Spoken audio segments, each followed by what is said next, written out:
One day, after a long and tiring day at school, I came home expecting to see my mom and my brother Mike, but the house was strangely quiet.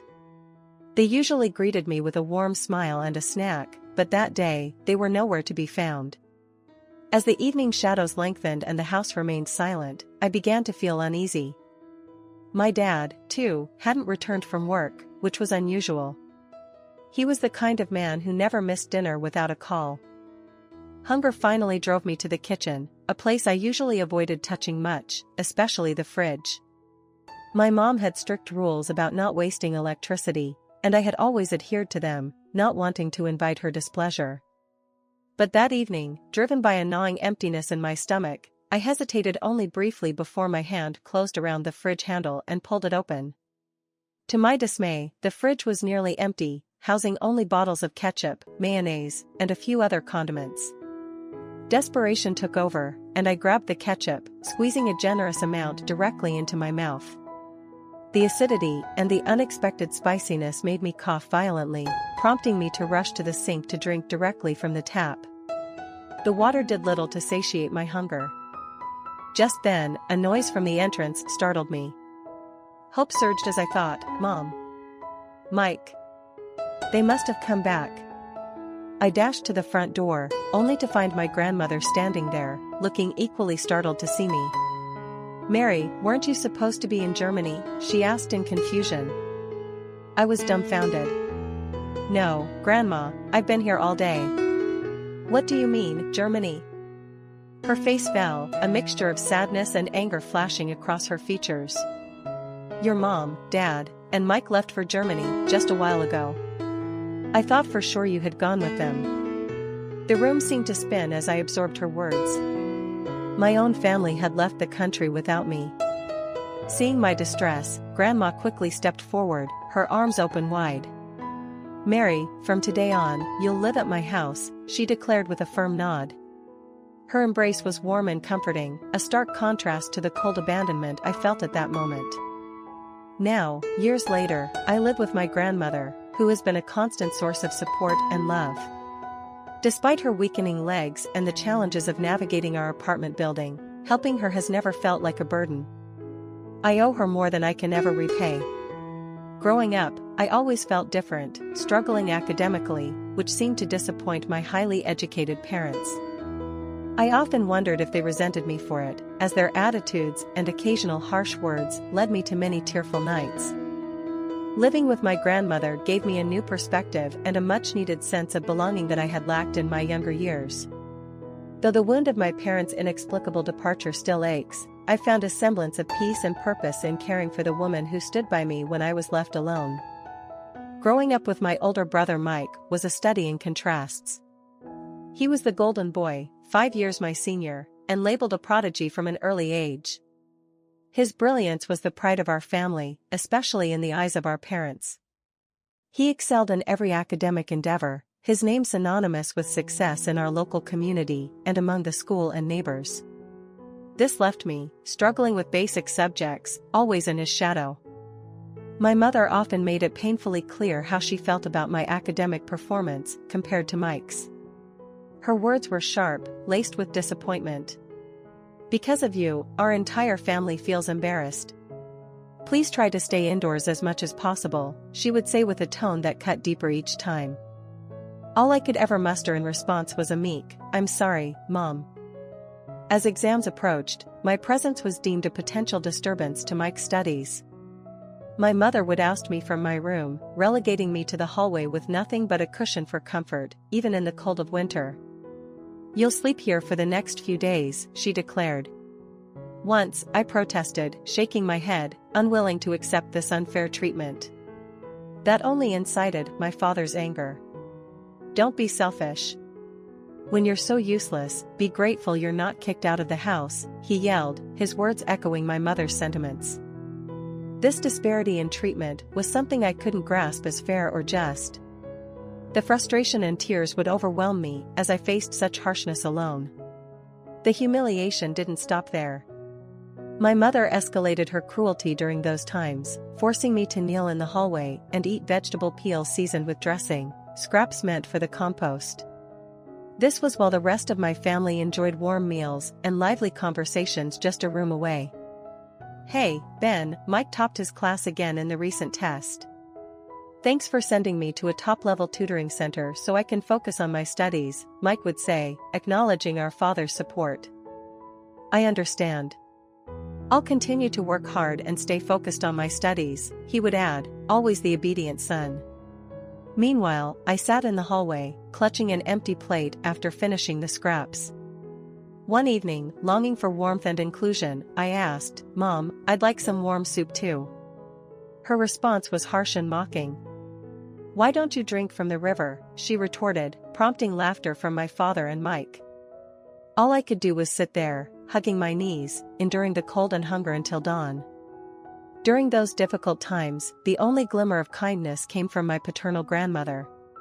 She had moved into a vacant house nearby to start a handicraft class, leaving her too small previous home. When I returned from school, she would greet me with a warm smile. "Welcome back.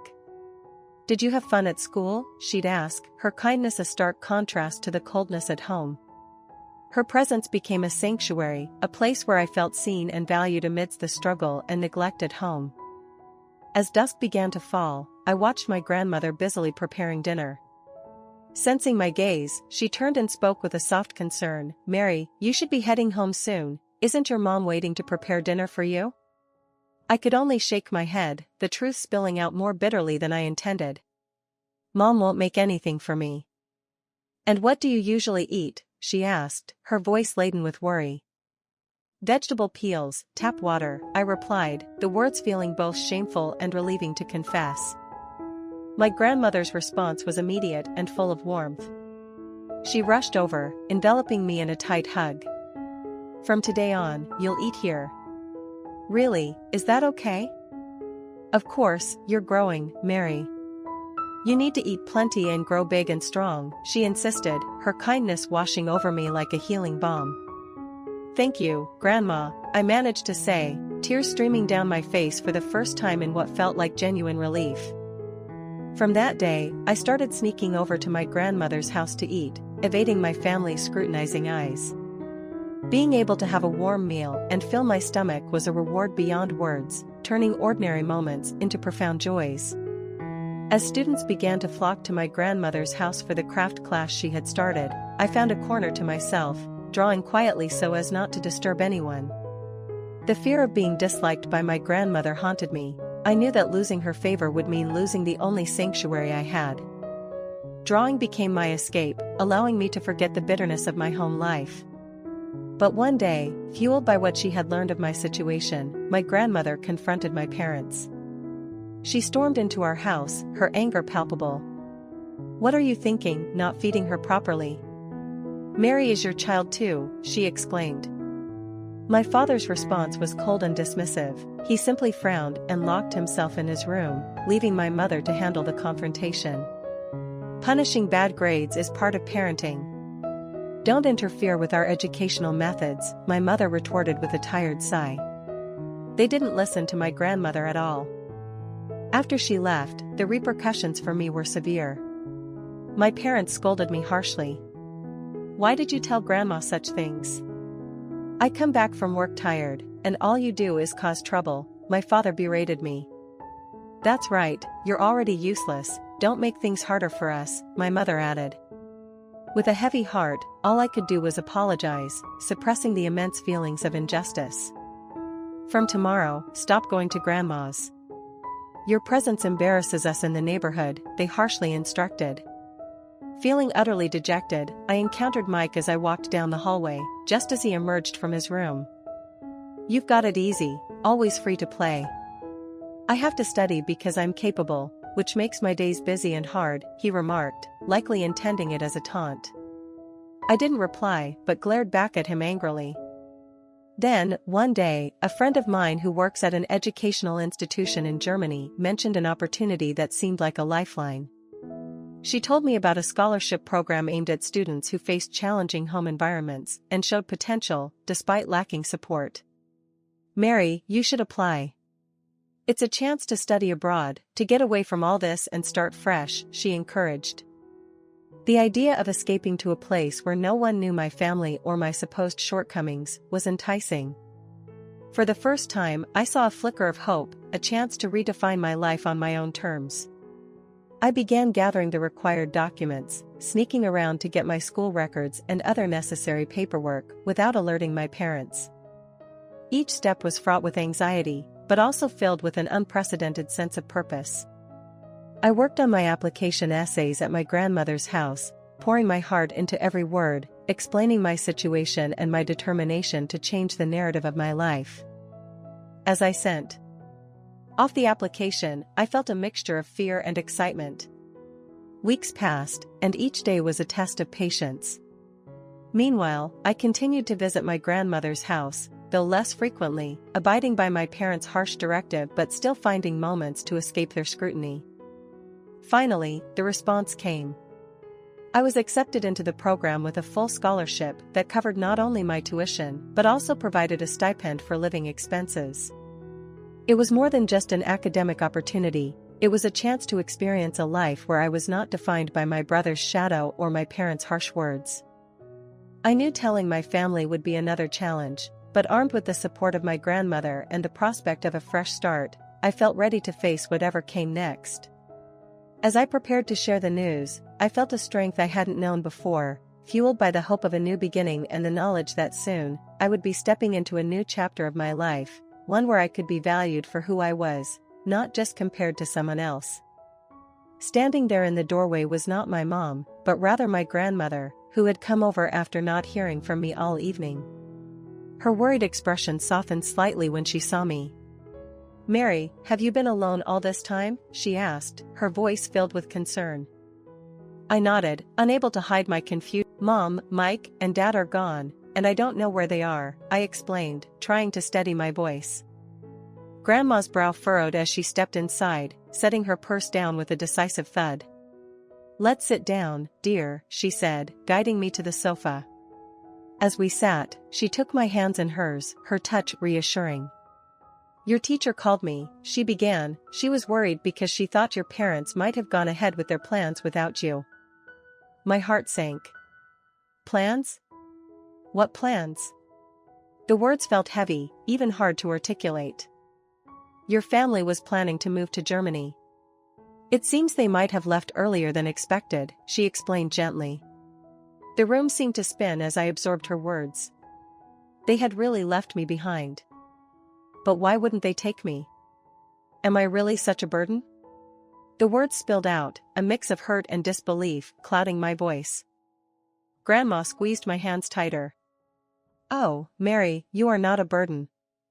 You are a wonderful, strong young woman, and you deserve so much better than how they've been treating you." Her eyes were stern yet filled with an unspoken sadness. We spent the rest of the evening discussing what to do next. Grandma insisted that I move in with her permanently, a proposal I accepted without hesitation. The sense of abandonment by my own family was overwhelming, but knowing I had my grandmother's support gave me a small measure of solace. Over the next few days, we arranged for my things to be moved to her house. Each item I packed was a step away from the painful past and a step toward a new beginning.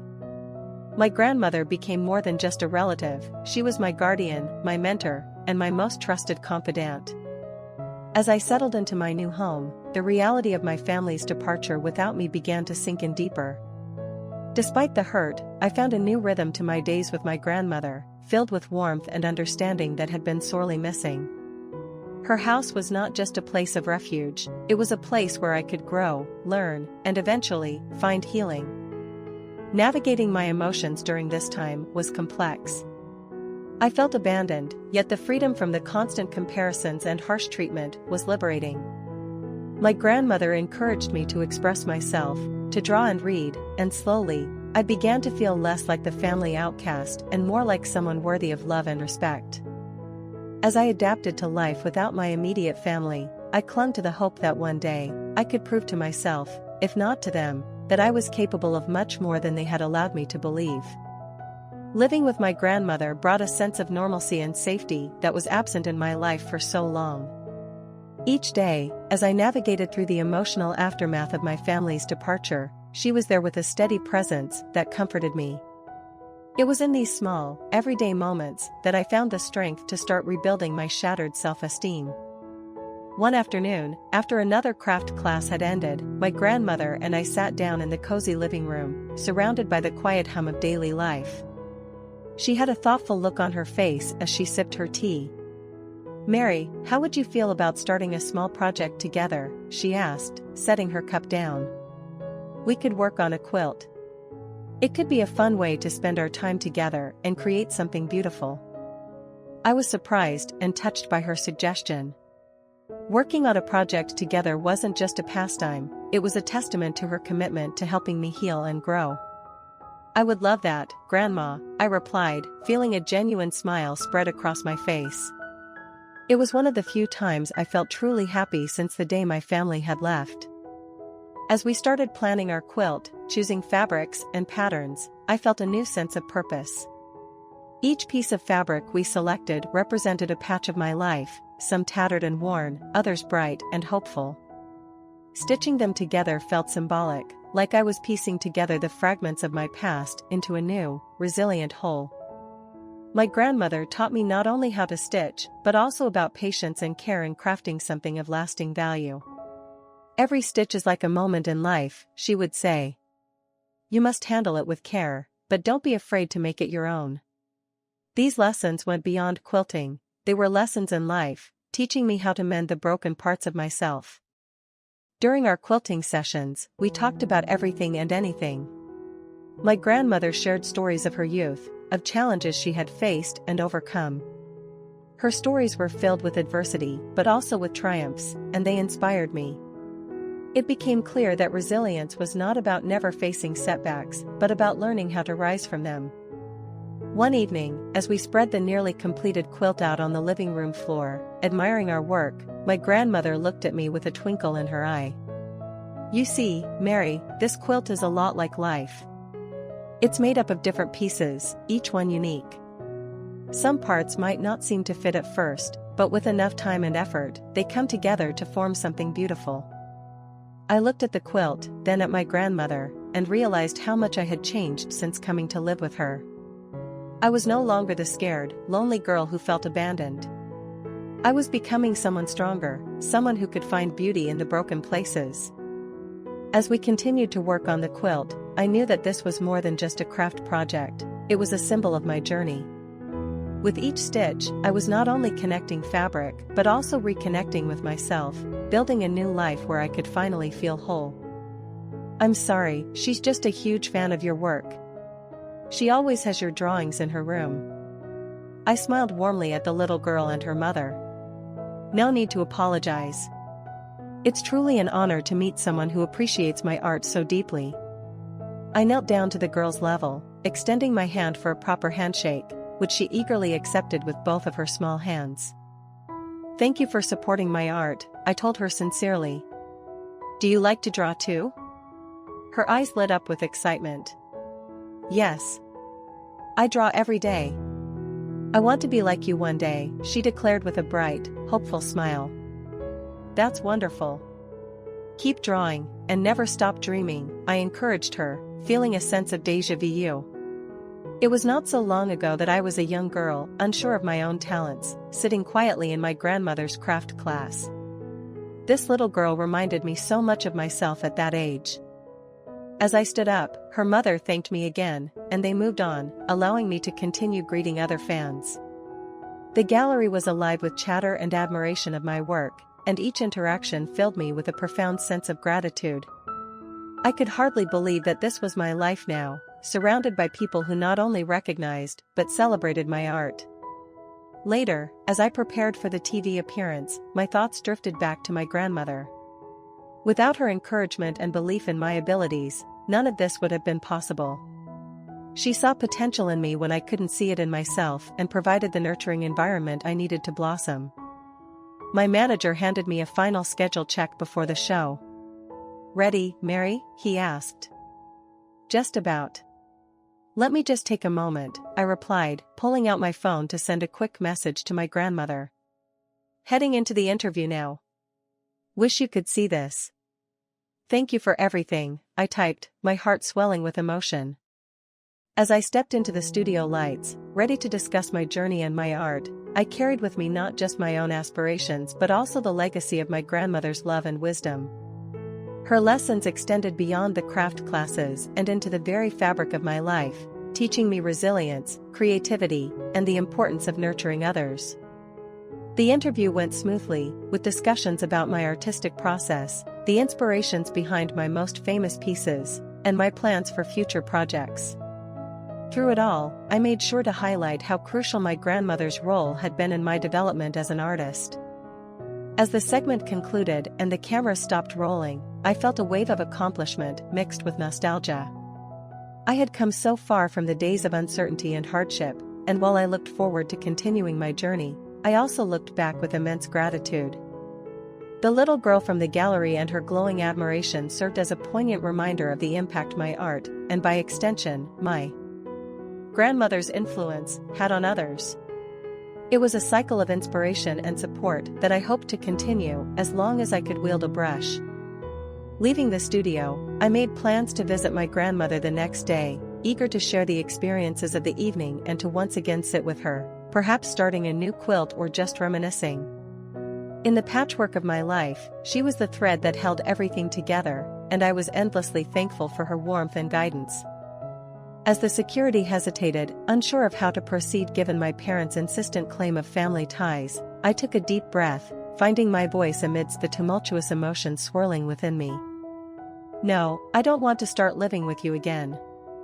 I haven't been a part of your lives for over a decade, I stated firmly, my words ringing out with a clarity that surprised even myself. Please, I would like them escorted out. They are not welcome here.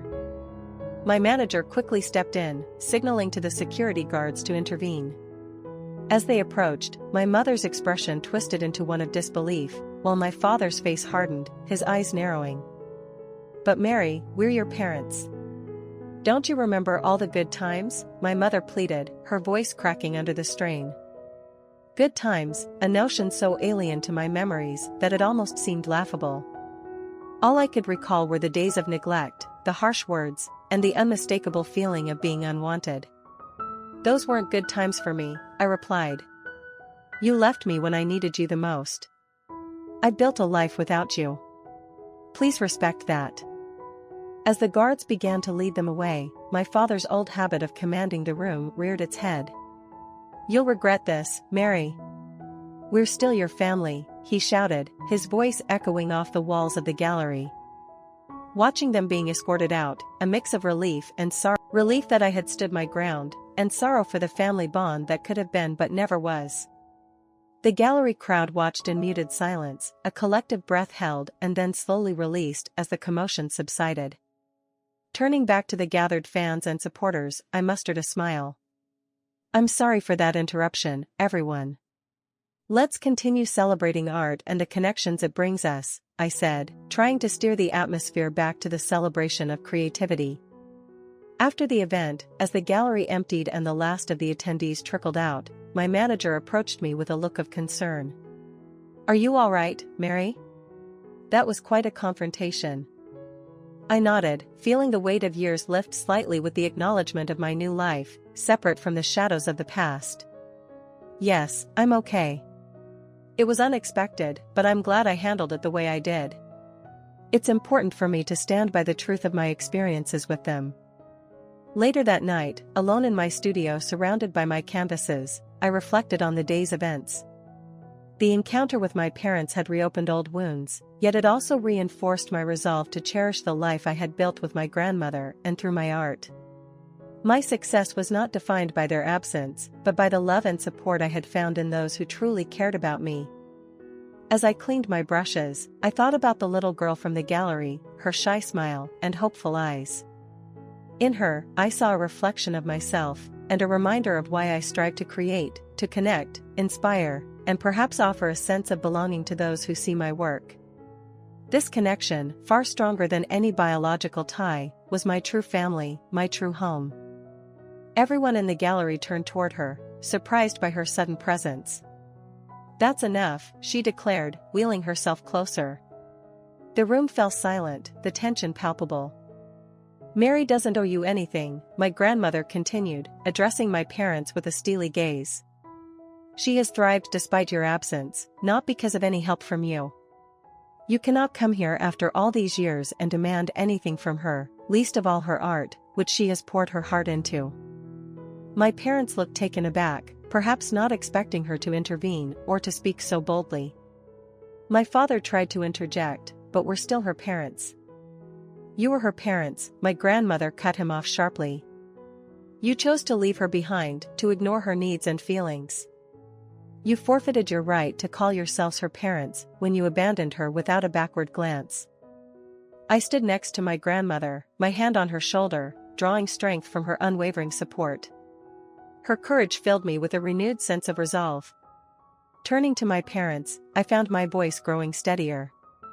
I am not a bank, and I am not a remedy for your mistakes. My paintings are not tokens to be handed out to fix the past or to mend the consequences of your choices. My mother's face hardened as she realized that their attempts were futile. Let's go, she muttered to my father, the fight draining from her as they turned to leave, their steps heavy and defeated. After they had left, the room slowly began to buzz again, though the atmosphere remained subdued.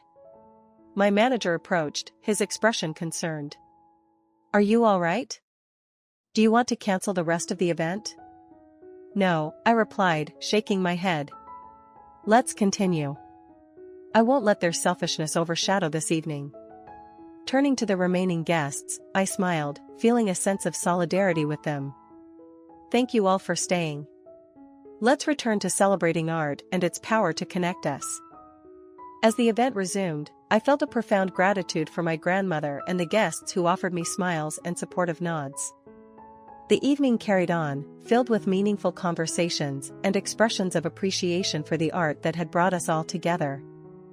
Later, as we were leaving the gallery, my grandmother squeezed my hand. I'm proud of you, Mary. Not just for your success as an artist, but for standing up for yourself. You've grown into a remarkable woman. As we drove home, the city lights blurred past us, casting reflections on the car window. I looked at my grandmother, her profile illuminated by the passing lights, and felt an overwhelming sense of peace. Despite the shadows of the past, here, in the present with her, I knew I was home. Her strength had given me the courage to face anything, and her love was the real masterpiece that colored my life. As we settled into our new, high-security apartment, the distance from my parents provided a much-needed sanctuary. It allowed us to focus on what truly mattered, our health, happiness, and each other's company. Despite their persistent attempts to re-enter our lives, the layers of protection ensured our peace remained undisturbed.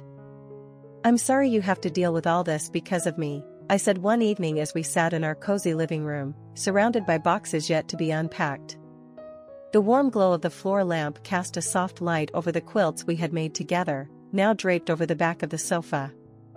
Mary, don't you ever apologize for that, my grandmother replied firmly, her voice still carrying the strength that had defined her all her life, even as her physical health waned. You are my greatest joy. These are just circumstances, and we will handle them together, as we always have. I smiled, comforted by her words. Despite the stress of recent events, having my grandmother by my side made everything manageable. Her unwavering support and love had been my anchor through every storm, and I was determined to be the same for her. As the weeks passed, I noticed a gradual decline in my grandmother's health. She grew more fatigued, her movements slower, but her spirit remained indomitable. We spent many afternoons together, either painting in silence or sharing stories and memories of simpler times. Each moment felt precious, a treasure to be cherished. One afternoon, as a gentle rain pattered against the windows, my grandmother seemed particularly reflective. Mary, remember how I used to tell you that everyone has something they're meant to do, something that lights up their world, she asked, her eyes bright despite her frailty. Yes, Grandma, I remember, I responded, watching her carefully. You found your light in art, and it has not only illuminated your path but has also brought warmth to others, she continued, her voice soft but clear. I want you to promise me something. Anything, Grandma, I said, leaning closer. Promise me that no matter what happens, you'll continue to follow your passion. Let it guide you and inspire those around you. Your art has a power, Mary, a power to heal and connect. Don't ever let that go." I nodded, feeling the weight and warmth of her words. "I promise, Grandma." We sat in silence for a while, listening to the rain, each lost in our thoughts, but comforted by the other's presence. It was moments like these that I knew would define the legacy my grandmother was leaving me, not just her teachings or our shared experiences, but the profound understanding of life's deeper connections. The challenges we faced with my parents became distant echoes, faint and inconsequential compared to the bond and the life I shared with my grandmother. As her health continued to ebb, my role shifted more into that of a caretaker, a role I embraced wholeheartedly. Caring for her was not a burden but a privilege, a way to give back a fraction of the love and security she had provided me all these years. Every day with her was a lesson in strength, resilience, and unconditional love, lessons that I would carry forward, honoring her legacy through my art and my actions. As I painted, her influence was evident in every stroke and color choice, a constant reminder of where I came from and the